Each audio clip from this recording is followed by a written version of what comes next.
उदार लोकतंत्र में स्वतंत्रता की सुरक्षा, आईएएस 2021 का ये प्रश्न है। और यूपीएससी में सिविल सेवा में प्रारंभिक परीक्षा के स्तर पर हमेशा स्वतंत्रता, समानता, न्याय ऐसे शब्दों के पीछे जो अवधारणाएं छिपी रहती हैं उस पर प्रश्न जरूर पूछे गए हैं। कई बार ये लगता है कि ये कैसा प्रश्न पूछ दिया गया या ये नई वैरायटी का प्रश्न है। तो नई वैरायटी का प्रश्न नहीं होता, ये प्रश्न पहले भी पूछे गए होते हैं या पूछे जा रहे हैं। इसी में एक प्रश्न आप देखेंगे यूपीएससी ने इस बार पूछा कि निम्नलिखित में से कौन सा कारक किसी उदार लोकतंत्र में स्वतंत्रता की सर्वोत्तम सुरक्षा नियत करता है। तो एक तो है कि स्वतंत्रता पर प्रश्न है, लेकिन उदार लोकतंत्र में स्वतंत्रता पर प्रश्न है। और स्वतंत्रता की सुरक्षा कैसे तय होगी इस पर प्रश्न है। इस प्रश्न को हम लोग कॉमन सेंस के आधार पर भी हल कर सकते हैं। कैसे कि स्वतंत्रता जो है उसके लिए सबसे बड़ा जो खतरा है वो ताकत होती है। और सरकारों के पास ताकत होती है, शक्ति होती है। तो अगर सरकारों के पास ताकत इकट्ठा है, अगर शक्ति इकट्ठा है, तो वह व्यक्ति की स्वतंत्रता को समाप्त करने के लिए एक आधार का काम कर सकती है, एक जरिया भी बन सकती है। इसलिए लिबर्टी और पावर, इसको लेकर हमेशा एक समन्वय, एक संतुलन बनाए जाने की कोशिश होती है कि सरकार के पास ताकत होती है और कहीं सरकारें मनमाना रवैया अपनाते हुए उस ताकत का इस्तेमाल करके व्यक्ति की स्वतंत्रता को, लोगों की स्वतंत्रताओं को कहीं वे नुकसान न पहुंचाने लगें। इसलिए इस लिहाज से अगर देखा जाए तो इसमें सही आंसर क्या होगा? शक्तियों का पृथक्करण। क्योंकि जब आप ताकत को बांट देते हैं, जब आप पावर को सेपरेट कर देते हैं, तो वहां पर खतरे क्या हो जाते हैं? कम हो जाते हैं। तो इसलिए इस प्रश्न में अगर हम लोग एक लॉजिकल वे में सोचें तो स्वतंत्रता की जो सुरक्षा है वह शक्तियों के पृथक्करण से जुड़ी हुई है। आप में से कुछ लोगों के मन में यह प्रश्न आएगा कि बाकी विकल्पों में भी तो एक कंफ्यूजन क्रिएट हो रहा है।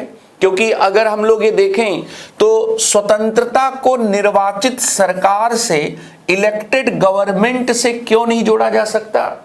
ऐसा समाज जिसमें सरकारें नहीं होती थी, ऐसा समाज जो प्राकृतिक समाज था, वहां पर लोगों की स्वतंत्रता क्या है? लोगों के पास स्वतंत्रता अगर थी भी तो उस पर लगातार खतरे थे। इसलिए स्वतंत्रता की सर्वोत्तम सुरक्षा निर्वाचित सरकारों के साथ क्यों नहीं हो सकती? क्योंकि जो चुनी हुई सरकारें हैं उनमें सत्तावाद आ सकता है, जो चुनी हुई सरकारें हैं उनमें सर्वाधिकारवाद भी आ सकता है। और ये दोनों चीजें जब आती हैं तो व्यक्ति की स्वतंत्रता क्या हो जाती है? कम हो जाती है। निर्वाचित सरकारों में अथॉरिटेरियनिज्म आ सकता है। अथॉरिटेरियनिज्म का मतलब क्या है? कि अथॉरिटी कुछ हाथों में केंद्रित हो जाए, निर्णय लेने का एक छोटा सा समूह हो जो लोगों के बारे में सारे निर्णय क्या है ले रहा हो।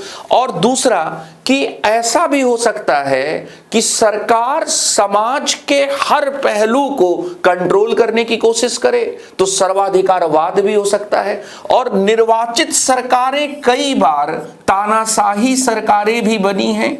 जर्मनी में हिटलर ने लोकतांत्रिक तरीके से चुनाव के बाद ही तानाशाही स्थापित की थी। तो यहां पर निरंकुशवाद का भी खतरा है।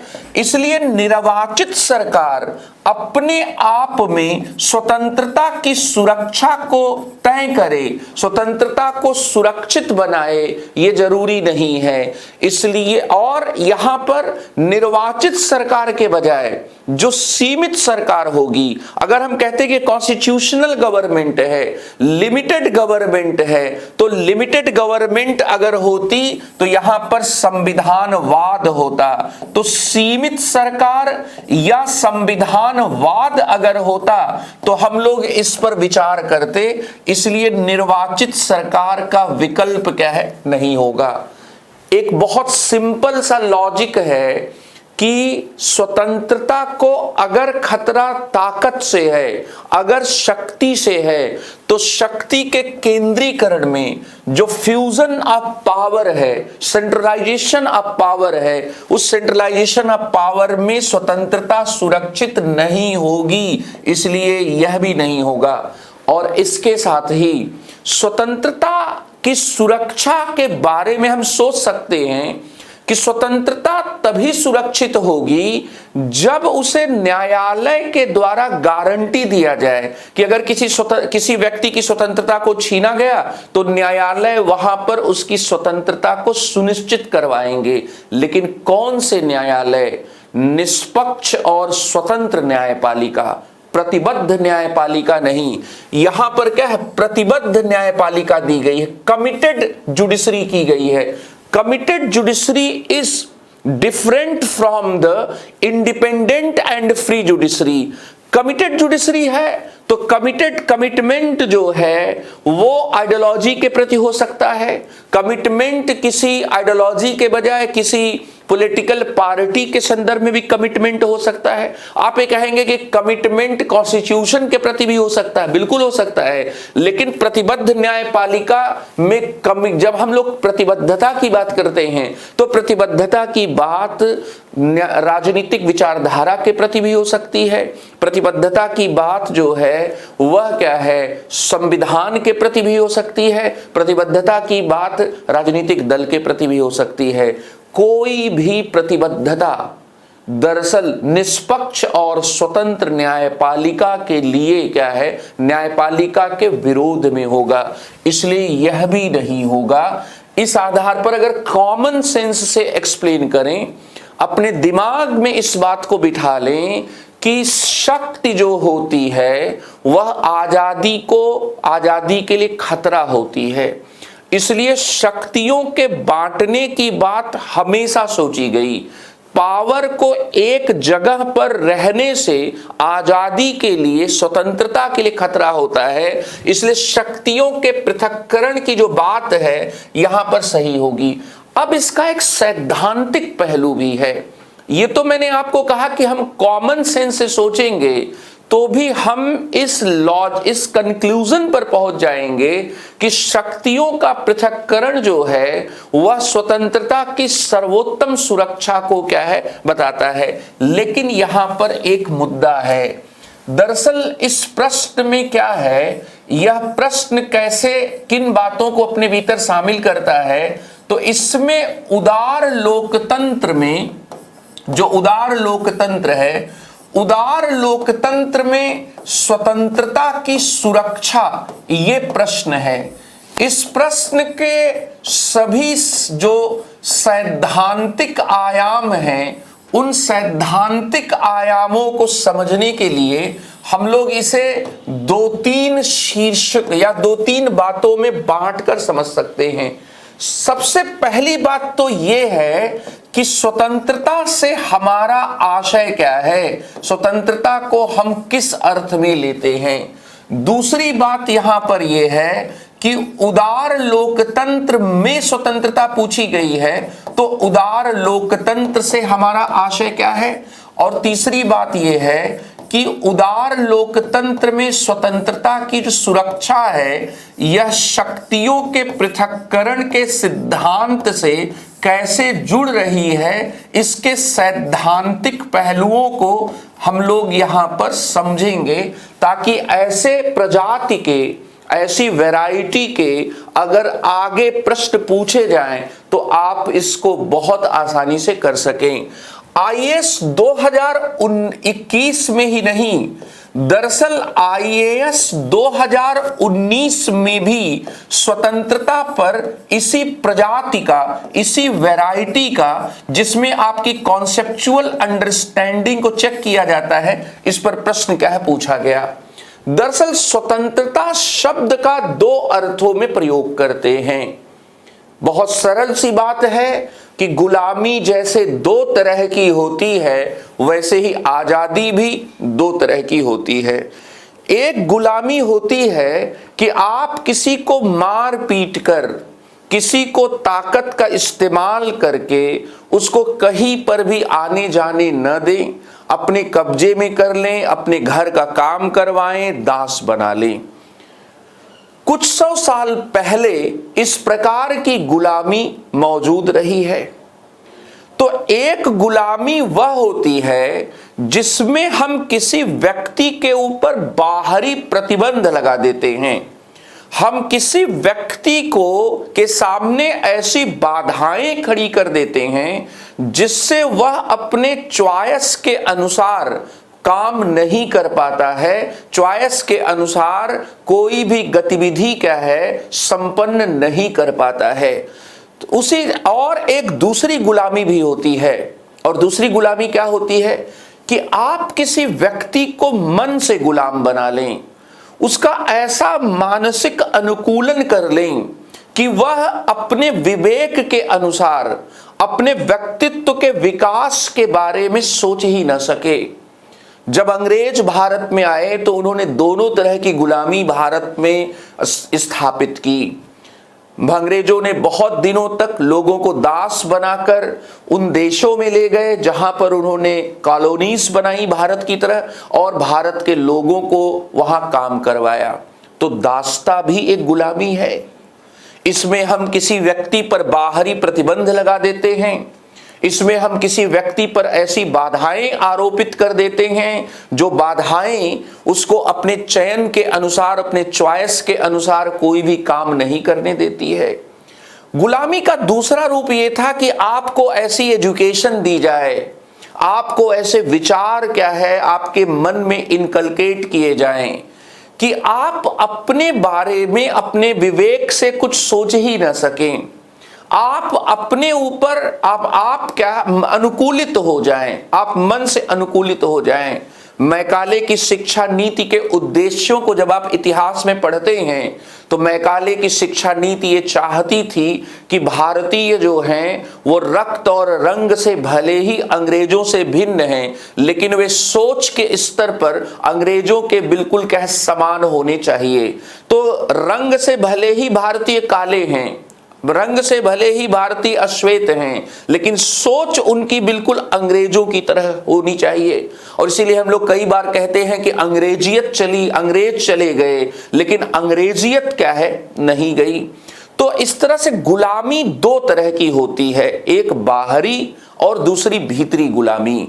तो आजादी भी तो दो तरह की होगी, एक बाहरी आजादी या एक सकारात्मक स्वतंत्र, एक नकारात्मक स्वतंत्रता, और दूसरा जो है सकारात्मक स्वतंत्रता। एक आयाम स्वतंत्रता का वह होगा जिसमें हम ये कहें कि मेरे ऊपर कोई बाहरी प्रतिबंध न लगाया जाए। एक स्वतंत्रता का मतलब यह होगा कि मेरे ऊपर कोई बाधाएं आरोपित न की जाएं। इसलिए स्वतंत्रता शब्द का दो अर्थों में प्रयोग करते हैं, और इन दो अर्थों को बताने वाले विचारक का नाम है Isaiah Berlin. Two concept of liberty में उन्होंने कहा कि स्वतंत्रता को नकारात्मक और सकारात्मक दो अर्थों में प्रयोग करते हैं। नकारात्मक स्वतंत्रता का मतलब होता है कि किसी व्यक्ति पर बाहर से कोई प्रतिबंध न हो, किसी व्यक्ति पर बाहर से कोई बाधा न हो। तो बाह्य प्रतिबंधों या बाधाओं की ऐसी अनुपस्थिति जिसमें व्यक्ति अपने चयन के अनुसार, अपने चॉइस के अनुसार काम कर सके, उसे नकारात्मक स्वतंत्रता कहते हैं। तो यहां पर नकारात्मक स्वतंत्रता क्या है? नकारात्मक स्वतंत्रता बाह्य प्रतिबंधों, एक्सटर्नल जो रिस्ट्रिक्शंस होते हैं, बाह्य प्रतिबंधों और बाधाओं की अनुपस्थिति है, और बाधाओं की अनुपस्थिति को कहते हैं। जैसे गुलामी का मतलब होता है कि मार पीट कर किसी को गुलाम बना देना। तो जब आप किसी को मारे पीटे ना, किसी को बाध्य न करें, किसी को ऐसी स्थिति में न डालें जब वह अपने मन के चॉइस के अनुसार काम कर सके, तो यहां पर क्या होगा? ये नकारात्मक स्वतंत्रता होगी। तो बाहरी प्रतिबंधों और बाधाओं की अनुपस्थिति, ताकि व्यक्ति चयन कर सके, चॉइस कर सके, अपने चयन के अनुसार क्या है, काम कर सके। जो सकारात्मक स्वतंत्रता होती है वह अपने ऊपर राज करना है। महात्मा गांधी का शब्द है स्वराज। अपने ऊपर कंट्रोल करना, अपने इंपल्सेस, अपने आवेगों, अपने भावनाओं, अपने प्रवृत्तियों के अनुसार या किसी दूसरे के मानसिक सोच के अनुसार जीने के बजाय अपने विवेक के अनुसार क्या है, जीना। तो दरअसल जो सकारात्मक स्वतंत्रता है यह क्या है? यह गांधी के शब्द स्वराज की तरह है। अपने ऊपर शासन करना, अपने ऊपर राज करना, अपने क्षमताओं का विकास करना। यहां पर सकारात्मक स्वतंत्रता जो है वह अपने आप को पहचानना है, आत्म साक्षात्कार है, यह सेल्फ रियलाइजेशन है, अपने भीतरी तत्वों को पकड़ना है, मानव क्षमताओं का विकास है, यह ऑटोनॉमी को अचीव करना है। तो ये थोड़ा गहरा अर्थ है। जब हम लोग ये देखें, जैसे किसी व्यक्ति को न तो आपने किसी कमरे में बंद किया है, न तो उसके कहीं आने जाने पर आजादी है, लेकिन वह ड्रग लेकर आराम से पड़ा हुआ है और देवानंद की फिल्मों का गाना सुन रहा है, दम मारो दम। और अभी वो गोवा वाली जो क्रूज पार्टी हो रही थी, मुंबई से जो क्रूज जहाज जा रहा था गोवा, जिसमें एसआरके के सौभाग्यशाली पुत्र जो है वो आर्यन भी उपस्थित थे, उससे वो बिल्कुल ड्रग लेकर लौटा हुआ, उसका कोई काम करने का मन नहीं कर रहा है। तो उसके ऊपर कोई बंधन नहीं है, उसको मारा पीटा नहीं गया, उसको दास नहीं बनाया गया, लेकिन वो अपने आवेगों का गुलाम है, वो अपने इंपल्सेस का गुलाम है।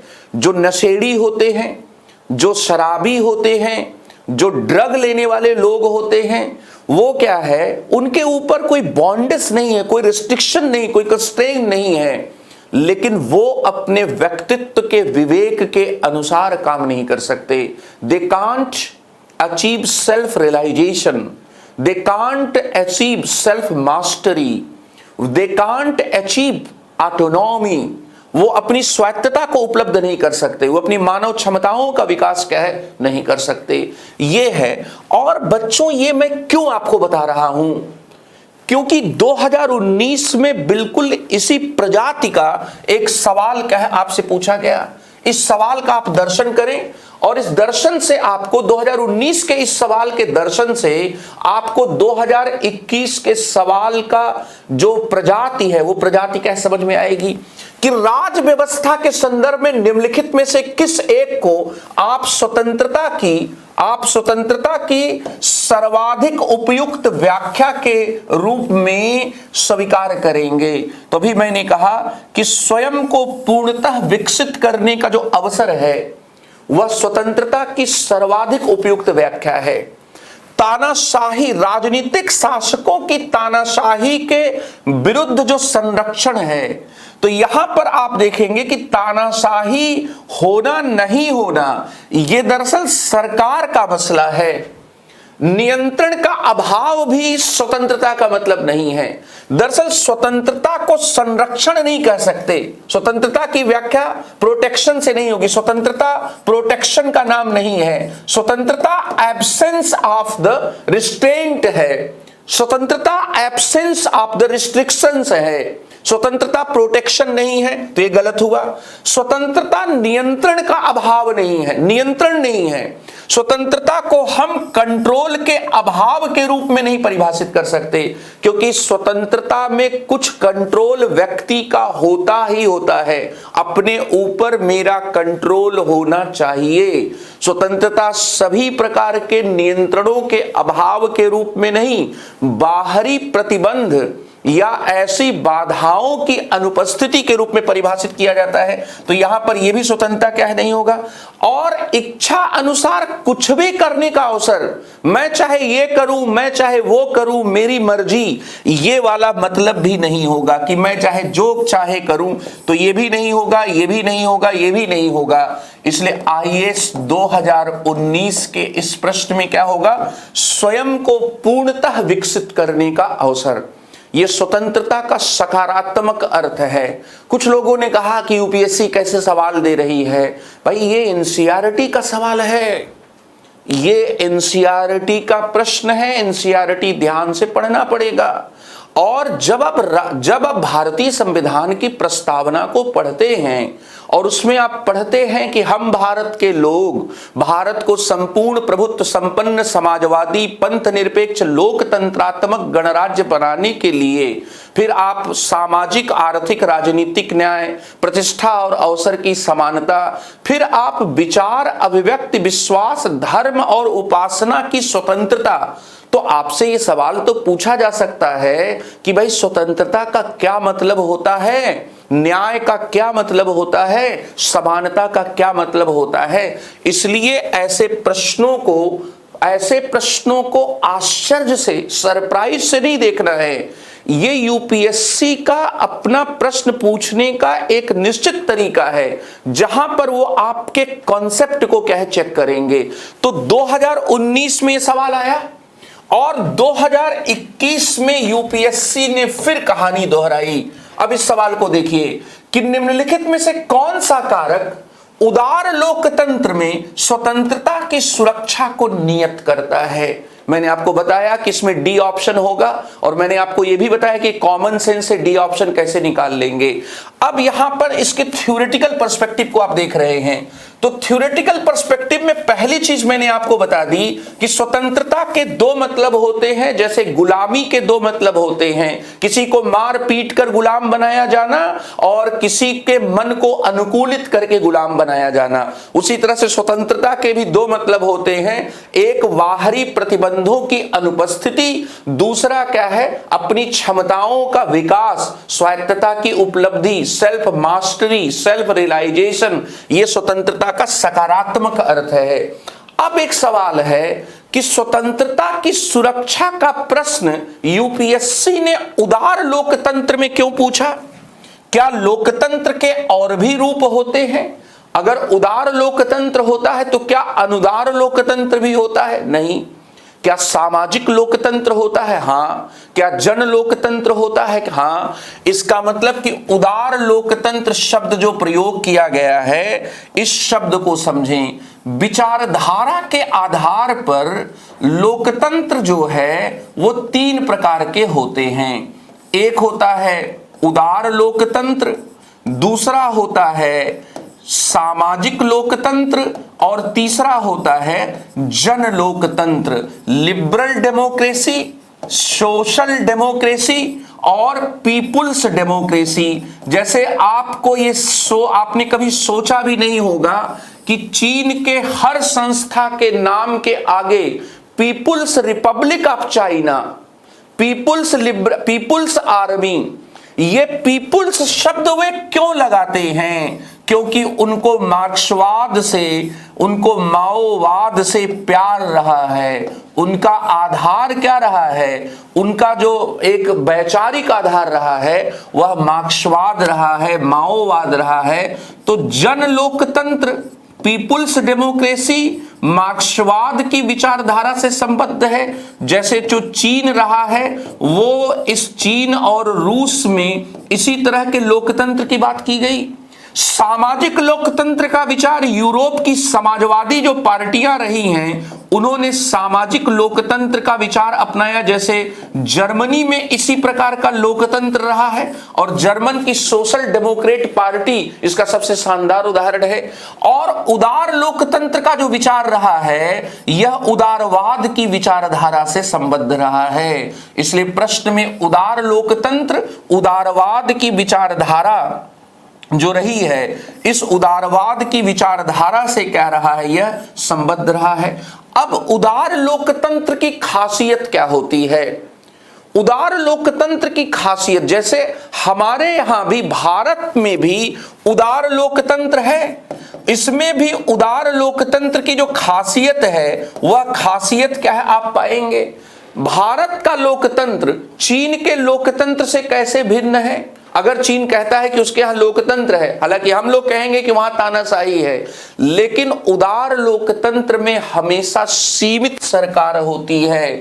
इसलिए उदार लोकतंत्र के संबंध में जब यह सवाल पूछा गया उदार लोकतंत्र के संदर्भ में, तो यह बात आपको ध्यान में रखना है कि उदार लोकतंत्र की खासियत क्या होती है। जरा इसकी खासियत को देखें और फिर स्वतंत्रता के संदर्भ को क्या है देखें। सबसे पहली खासियत यह होती है उदार लोकतंत्र की कि उदारवादियों को शक्ति से, ताकत से बहुत डर लगता था और सरकारों के पास जो है, सरकारों के पास असीमित ताकत हो सकती है, क्योंकि सरकारों को कानून बनाने की ताकत है, कानून को लागू करने की ताकत है, विवादों का निपटारा करने की ताकत है। इसलिए उदारवादियों को स्वतंत्रता से प्यार था और इस स्वतंत्रता से प्यार की वजह से लोकतांत्रिक सरकार को वे सीमित सरकार या संवैधानिक सरकार के रूप में स्वीकार करने के पक्षधर थे। इसलिए उदार लोकतंत्रों के सरकारों की ताकत जो होगी वह सीमित होगी, और ये सीमित इसलिए होगी क्योंकि समाज की ताकत को, क्योंकि समाज की शक्ति को, सिविल सोसाइटी की ताकत को क्या है बनाए रखना है। इसलिए उदार लोकतंत्र जो है वह सरकार और नागरिक समाज में भेद करता है। उदार लोकतंत्र में लोग ऐसी संस्थाओं को चलाएंगे, बनाएंगे जो संस्थाएं उनके हितों में काम करेंगी और इसके लिए वे सरकारों पर निर्भर क्या है नहीं रहेंगे। तो उदार लोकतंत्र में एक हेल्दी सिविल सोसाइटी होती है, उदार लोकतंत्र में एक सीमित सरकार होती है, क्योंकि उदारवादियों को स्वतंत्रता से प्यार था, स्वतंत्रता उदारवाद का मूलभूत प्रत्यय था और उदारवादियों को यह लगता था कि सरकारों की ताकत स्वतंत्रता के लिए खतरा बन सकती है। इसलिए हमेशा उन्होंने सीमित सरकार या संवैधानिक सरकार का पक्ष लिया और नागरिक समाज को, एक स्वस्थ नागरिक समाज को बनाए रखने के वे पक्षधर थे। उनका मानना था कि कुछ संस्थाएं समाज में लोगों के द्वारा बनाई चलाई जानी चाहिए, सरकार का उससे कोई लेना देना नहीं होना चाहिए, सरकार सिर्फ और सिर्फ उसे मान्यता दे बस। फिर इसके साथ ही क्या है, उदारवादियों को नागरिक आजादियों से बहुत प्यार था। और नागरिक आजादी का मतलब क्या है? नागरिक आजादी का ठीक वही मतलब है जो अनुच्छेद 19 में 6 प्रकार की आजादियां हैं। नागरिक आजादी में बोलने, भाषण देने और अभिव्यक्त करने की आजादी है। नागरिक आजादी में अभिव्यक्ति की आजादी के साथ साथ सम्मेलन की आजादी, सम्मेलन करने की आजादी, संघ बनाने का अधिकार, कहीं पर भी आने जाने का अधिकार, कहीं पर भी निवास करने और बस जाने का अधिकार, कोई भी पेशा, कोई भी आजीविका, कोई भी वृत्ति, व्यापार, कारोबार करने का अधिकार। तो नागरिक आजादी की गारंटी देता है उदार लोकतंत्र, और यही बात चीन में मिसिंग है। चीन में 1989 में स्टूडेंट को थिएनआनमेन चौक पर गोलियों से सरकार ने भून दिया था। हमारे यहां कितना भी विरोध प्रदर्शन क्यों ना हो, विरोधी को मारने की बात हम नागरिक आजादी को खत्म करने की बात के रूप में देखते हैं। इसलिए भारत सहित जितने भी उदार लोकतंत्र के तत्व को स्वीकार करते हैं, वो नागरिक आजादी को बनाए रखने की बात करते हैं। वो आर्थिक आजादियों के लिए, आर्थिक समानता के लिए, नागरिक आजादी के मर्डर की बात क्या है नहीं सोचते हैं। उदार लोकतंत्र में हमेशा शक्तियों का पृथक्करण होता है, क्योंकि उदारवादी या विद्वान इस बात को समझते हैं कि पावर का अगर फ्यूजन हो गया तो फ्यूजन वाला पावर अगर इकट्ठा हो गया तो फिर वह क्या है, उसका दुरुपयोग हो सकता है। Power corrupts and absolute power corrupts absolutely, Lord actor ने यह बात कही थी। उदार लोकतंत्र में रेगुलर इलेक्शन होंगे, नियमित चुनाव होगा। उदार लोकतंत्र में अनेक राजनीतिक दल को मान्यता मिलेगी, राजनीतिक बहुलवाद उसमें होगा। ये सब क्या है, उदार लोकतंत्र में राजनीतिक बहुलवाद होगा। और उदार लोकतंत्र में एक पूंजीवादी अर्थव्यवस्था भी होगी, एक पूंजीवादी अर्थव्यवस्था भी होगी, और इसमें फ्री मार्केट भी होगा। मार्केट को भी इसमें क्या है, मान्यता क्या है, दिया जाएगा। तो उदार लोकतंत्र मतलब क्या है, एक रिजीम को समझना है। उदार लोकतंत्र में स्वतंत्रता की बात करके क्वेश्चन में इस बात को डिफाइन कर दिया गया कि आपको सामाजिक लोकतंत्र और आपको जन लोकतंत्र, इनके संदर्भ में हम स्वतंत्रता की बात नहीं कर रहे हैं, क्योंकि वहां पर स्वतंत्रता का मतलब भी अलग है और वहां पर लोकतंत्र का भी मतलब क्या है, अलग क्या है, लिया गया है। अब यहां पर आपने देखा कि उदार लोकतंत्र में ये जितनी चीजें हैं, ये दरअसल क्या है, स्वतंत्रता को, लिबर्टी को बनाए रखने के लिए क्या है। इसलिए उदार लोकतंत्र में यहां पर देखिए शक्तियों का पृथक्करण आ गया। इसका मतलब कि उदार लोकतंत्र को ठीक से आप समझेंगे तो हमेशा उसमें शक्तियों के पृथक्करण को, सेपरेशन ऑफ पावर को क्या है, स्वीकार किया जाता है, कि जिसके द्वारा एक व्यक्ति की जो स्वतंत्रता है, एक व्यक्ति की जो स्वतंत्रता है, उस स्वतंत्रता को सुनिश्चित किया या सुरक्षित किया जाएगा। अब आपके मन में आएगा कि भाई शक्तियों के पृथक्करण का जो सिद्धांत है, यह सिद्धांत क्या है, सेपरेशन ऑफ पावर का जो प्रिंसिपल है, यह प्रिंसिपल क्या है। तो शक्तियों का पृथक्करण अब आप समझने जा रहे हैं, सेपरेशन ऑफ पावर क्या है, इसको आप समझने जा रहे हैं। सबसे पहली बात तो यह है कि जिसको आप शक्तियों का पृथक्करण कहते हैं, वह शक्तियों का पृथक्करण क्या है, शक्तियों का पृथक्करण क्यों प्रतिपादित किया जाता है, और शक्तियों के पृथक्करण के सिद्धांत की भारत में स्थिति क्या है। इन तीनों चीजों को समझें तो ऐसे सवालों को आप बहुत अच्छे तरीके से क्या है कर पाएंगे। सरकार जो होती है उसमें कानून बनाने का काम, कानून लागू करने का काम और विवादों का निपटारा, चाहे वो कानूनी विवाद हो या व्यक्तियों के बीच के विवाद हो, उनका निपटारा करने का काम क्या है, किया जाता है। ये सरकारों के तीन अलग अलग कार्य हैं। कानून बनाने का काम, इसके साथ ही कानून को लागू करने का काम, और कानूनी विवादों का या फिर व्यक्तियों के बीच के जो विवाद होते हैं उनके निपटारे का काम। जब सरकारों के तीन भिन्न कार्य सरकार की अलग अलग शाखाओं को सौंप दिया जाए या सौंपने के सिद्धांत को स्वीकार कर लिया जाए, तो उसे ही शक्तियों का पृथक्करण कहते हैं। मैंने क्या कहा, इस बात को बहुत ध्यान से समझिए।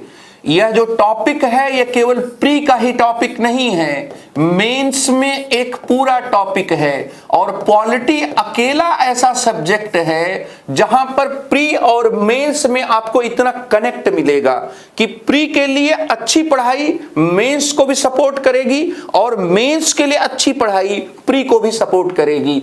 तो सरकारों के जो 3 भिन्न कार्य हैं या सरकारों के भिन्न भिन्न कार्यों को, जो भिन्न भिन्न कार्य हैं, कार्यों को सरकारों की अलग अलग शाखाओं को, सरकारों की अलग अलग शाखाओं को सौंपने के सिद्धांत को शक्तियों का पृथक्करण का सिद्धांत क्या है कहते हैं। सरकार की अलग अलग शाखाओं को सौंपने के सिद्धांत को, जो सौंपने का सिद्धांत है, इस सौंपने के सिद्धांत को शक्तियों का पृथक्करण क्या है कहते हैं। जो शक्तियों का पृथक्करण है वह शक्तियों का पृथक्करण क्या है कहा जाता है।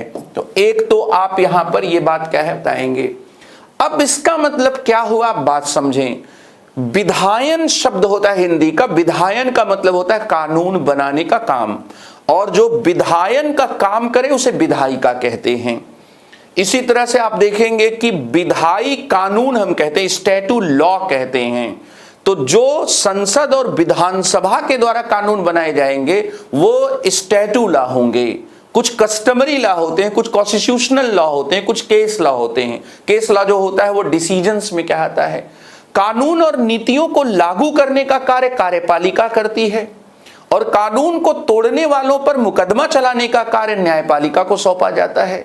तो जब विधायन या कानून बनाने का कार्य विधायिका को, कानून और नीतियों को लागू करने का कार्य कार्यपालिका को, और कानून को तोड़ने वालों पर मुकदमा चलाने का कार्य न्यायपालिका को सौंपा जाए, तो यही शक्तियों का पृथक्करण है।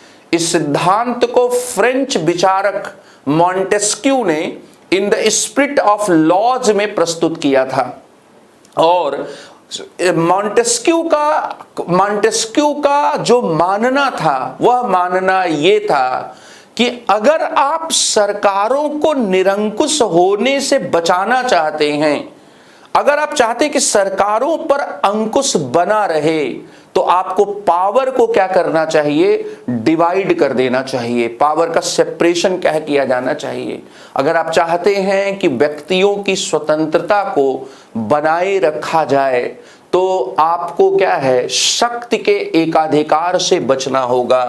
तो फ्रेंच विचारक मॉन्टेस्क्यू ने सैकड़ों साल पहले यह बात कही कि अगर आप चाहते हैं कि आप निरंकुश सरकारों से बच सकें, अगर आप चाहते हैं कि आप स्वतंत्रता निरंकुश सरकार से बच सकें, अगर आप चाहते हैं कि आप स्वतंत्रता का संरक्षण कर सकें, तो आपको सेपरेशन ऑफ पावर कह करना चाहिए।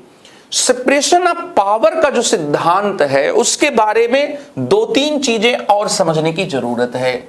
देखिए, जब हम लोग पावर की बात करते हैं और पावर को हम लोग डिवाइड करने की बात करते हैं, तो यहां पर एक सवाल उठता है कि पावर को डिवाइड करने के लिए संरचनात्मक या स्ट्रक्चरल लेवल पर डिवीजन करना ठीक रहेगा, संरचनात्मक स्तर पर शक्ति को बांटना ठीक रहेगा, या कार्यात्मक स्तर पर बांटना ठीक रहेगा, यहां पर फंक्शनल लेवल पर बांटना क्या है ठीक रहेगा।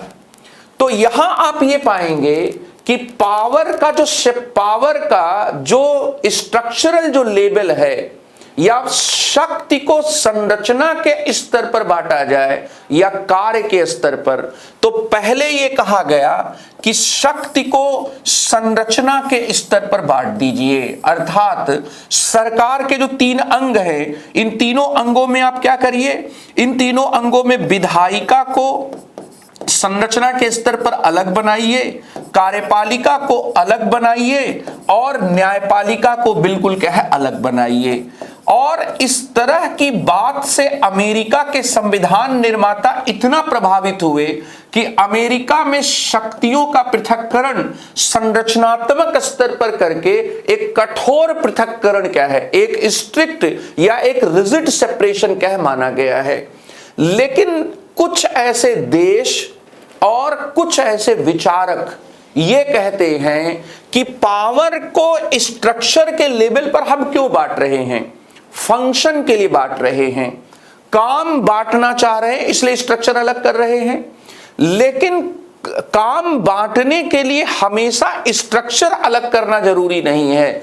इसलिए अब यह कहा जाता है कि दरअसल जिसे आप शक्तियों के पृथक्करण का सिद्धांत कहते हैं वह कार्यात्मक विशेषज्ञता का या कार्यात्मक जो विशेषज्ञता होती है उस विशेषज्ञता के सिद्धांत से अधिक कुछ भी नहीं है। फंक्शनल स्पेशलाइजेशन है, कार्यात्मक रूप से काम बांटना है। और काम बांटने का मतलब क्या हुआ कि मान लीजिए कि ये वृत्त विधायिका है, ये कार्यपालिका है, तो यहां पर ये दोनों अलग अलग नहीं बटे हैं, फिर भी शक्तियों के पृथक्करण का सिद्धांत क्या हो सकता है। और ये वाला वृत्त क्या है, न्यायपालिका है। न्यायपालिका अलग की जाती है, अलग हो सकती है संरचना में, लेकिन विधायिका और कार्यपालिका हमेशा अलग हो, संसदीय प्रणाली में अलग नहीं होती है संरचना के स्तर पर। इसलिए शक्तियों के पृथक्करण का सिद्धांत जो है वह दरअसल फंक्शनल स्पेशलाइजेशन का सिद्धांत है। ये ब्रूस एकरमैन ने क्या है ये बात क्या है कही। तो शक्तियों के पृथक्करण के संदर्भ में ये बात भी समझना है कि काम का बंटना जरूरी है। एक और पॉइंट है, वह पॉइंट यहां पर यह है कि जब हम लोग शक्ति के बारे में बात करते हैं तो कई बार हम एक शब्द प्रयोग करते हैं शक्तियों का विभाजन। यहां पर इसको इंग्लिश में कहते हैं डिवीजन ऑफ पावर, इसको इंग्लिश में कहते हैं डिवीजन ऑफ पावर। और कई बार हम एक और शब्द प्रयोग करते हैं जिसको हम लोग यहां पढ़ भी रहे हैं और वह है सेपरेशन ऑफ पावर। इसको कहते हैं सेपरेशन ऑफ पावर। ये दोनों एक एक हैं या दोनों अलग अलग हैं। तो पॉलिटी को पढ़ने वाले विद्यार्थी को ये बात बिल्कुल शीशे की तरह ही नहीं, हीरे की तरह साफ होनी चाहिए। जैसे हीरा पारदर्शी होता है वैसे ही साफ होना चाहिए कि शक्तियों के पृथक्करण का जो सिद्धांत है यह सिद्धांत और शक्तियों के विभाजन का जो सिद्धांत है यह सिद्धांत दोनों अलग अलग हैं। जब आप सरकार के समान स्तरीय संस्थाओं में, एक लेवल की संस्थाओं में शक्तियों को बांटते हैं तो वो शक्तियों का पृथक्करण है। सरल शब्दों में जब आप सरकार के भीतर बंटवारा करते हैं, सरकार के भीतर की संस्थाओं में बंटवारा करते हैं तो शक्तियों का पृथक्करण है। जब आप सरकारों के बीच बंटवारा करते हैं, दो स्तर की सरकारों के बीच जब आप बंटवारा करते हैं तो उसे शक्तियों का विभाजन कहते हैं। सरकारों के बीच बंटवारे करने का मतलब है कि हो सक आप राष्ट्रीय स्तर की सरकार या एक सामान्य सरकार और क्षेत्रीय सरकार या रीजनल गवर्नमेंट के बीच में शक्तियों को बांट रहे हैं।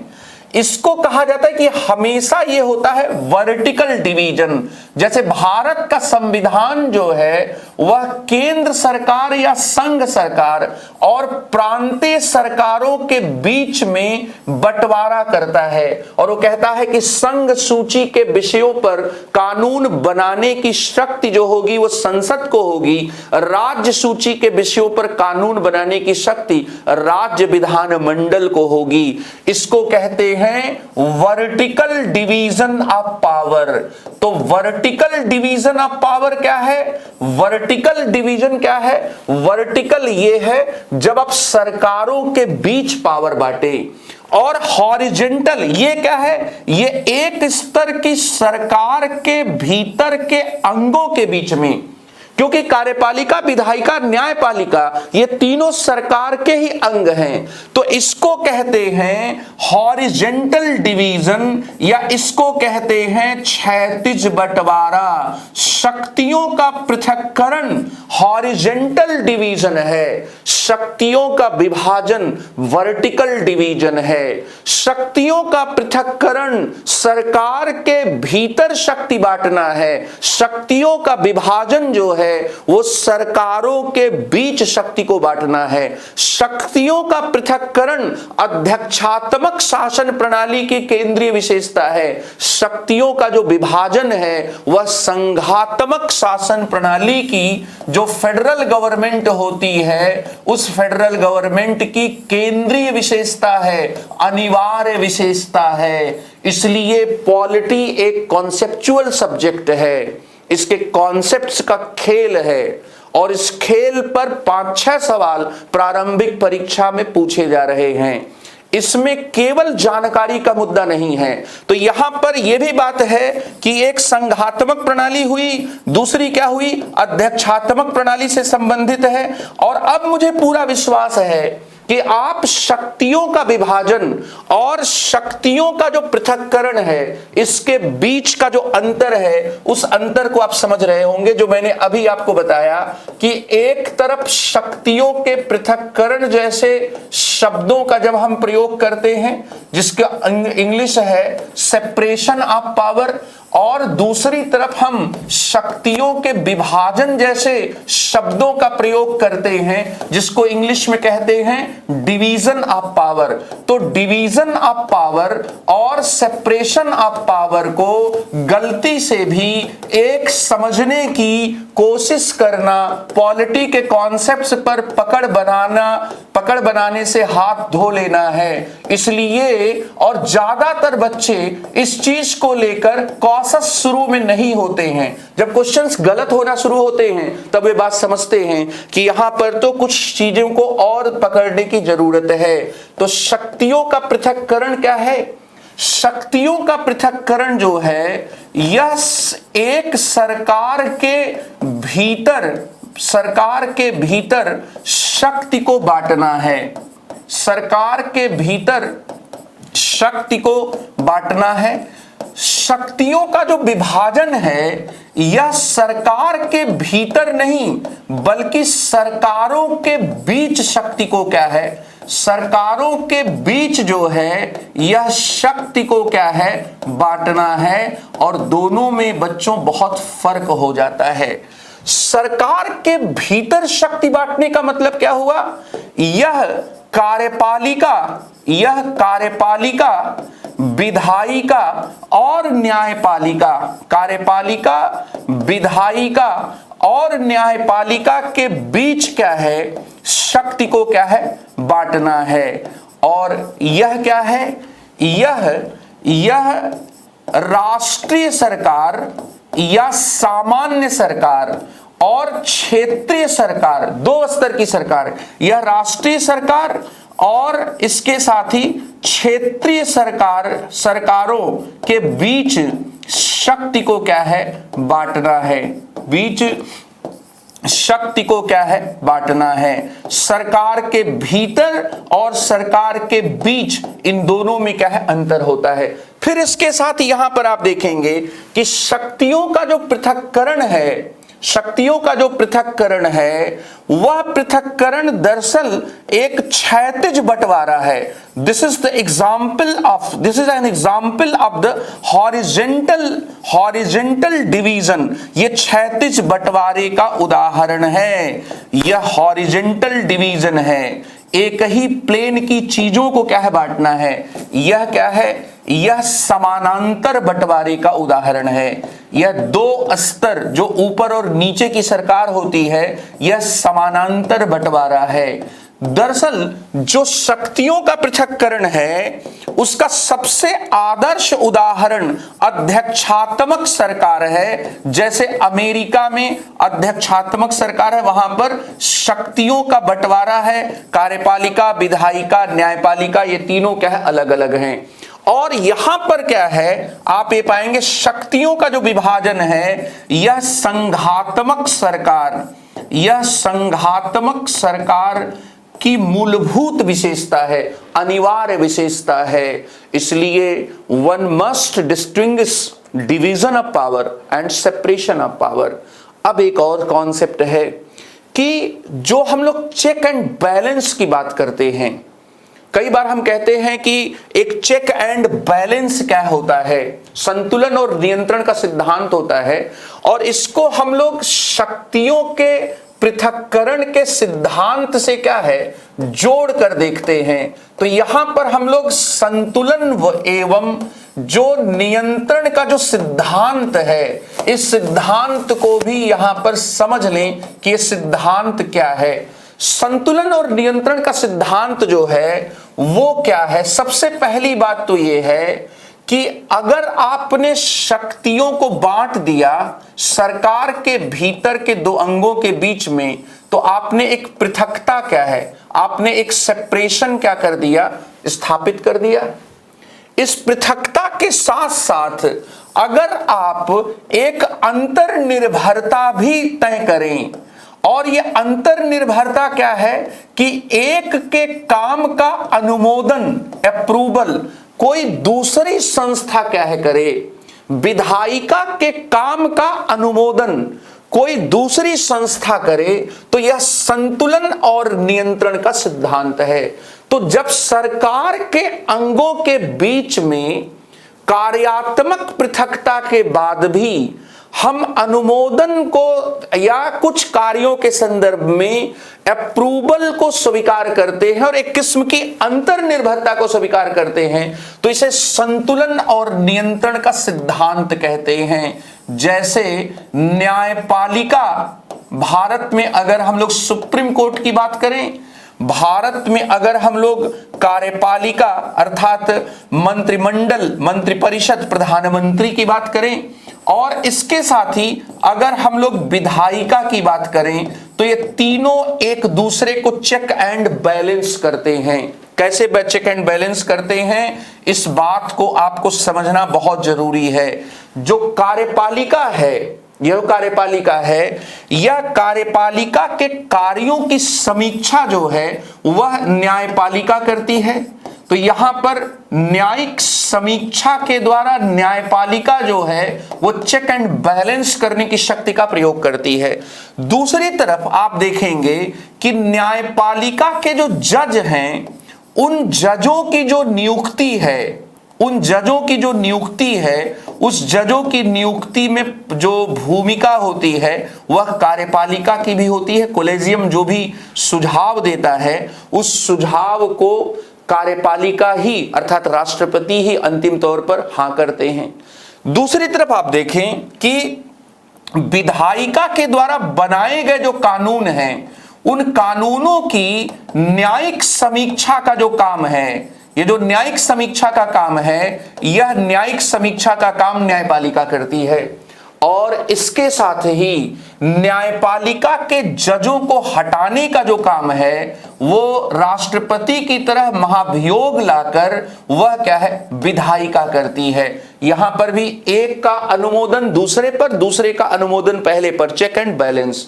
इसी तरह से आप देखें कि कार्यपालिका जो है वह विधायिका के द्वारा जो भी कानून बनाया जाता है उसे क्या है, वीटो कर सकती है, और विधायिका कार्यपालिका के प्रमुख या कार्यपालिका राष्ट्रपति को हटा सकती है, महाभियोग ला सकती है।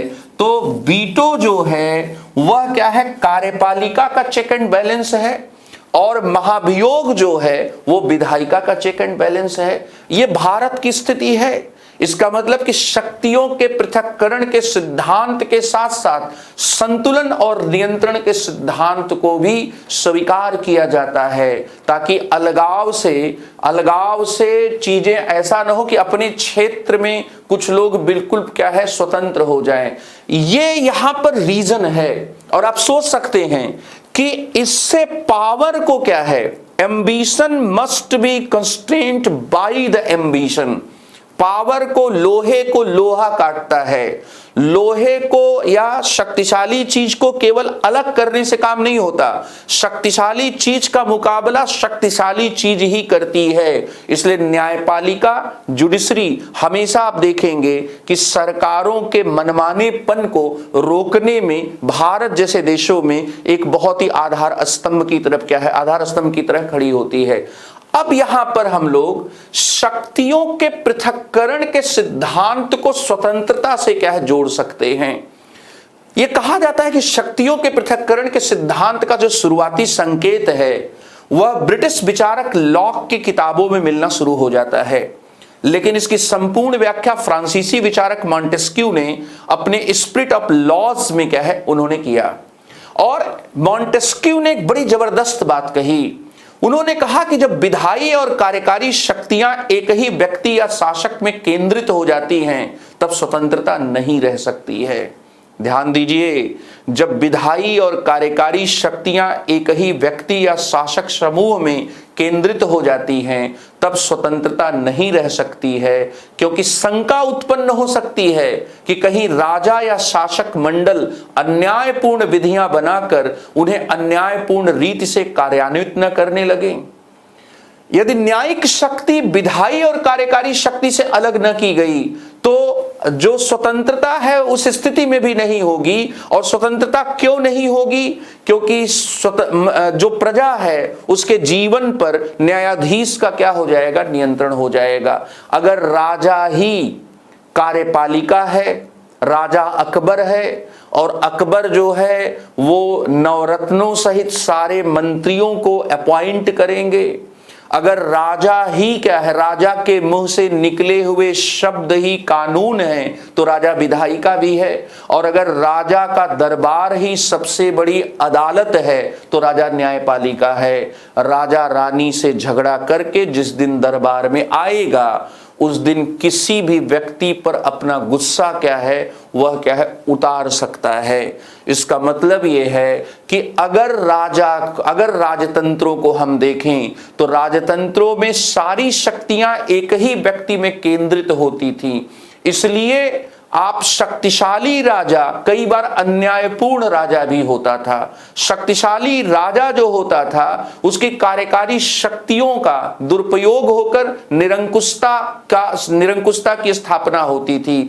इसीलिए न्यायिक शक्ति का कार्यकारी शक्ति के साथ गठबंधन होना, इसीलिए जज, अगर पुलिस को आप जज भी बना देंगे, पुलिस कार्यकारी शक्ति है, और अगर आप उसे न्यायिक शक्ति भी जज भी बना देंगे तो पुलिस जो चाहेगी अत्याचार दमन चक्र क्या है करेगी। इसलिए मॉन्टेस्क्यू ने कहा कि जहां न्यायिक शक्ति का कार्यकारी शक्ति के साथ गठबंधन होता है वहां न्यायाधीश अत्याचार तथा दमन चक्र क्या है चला सकते हैं।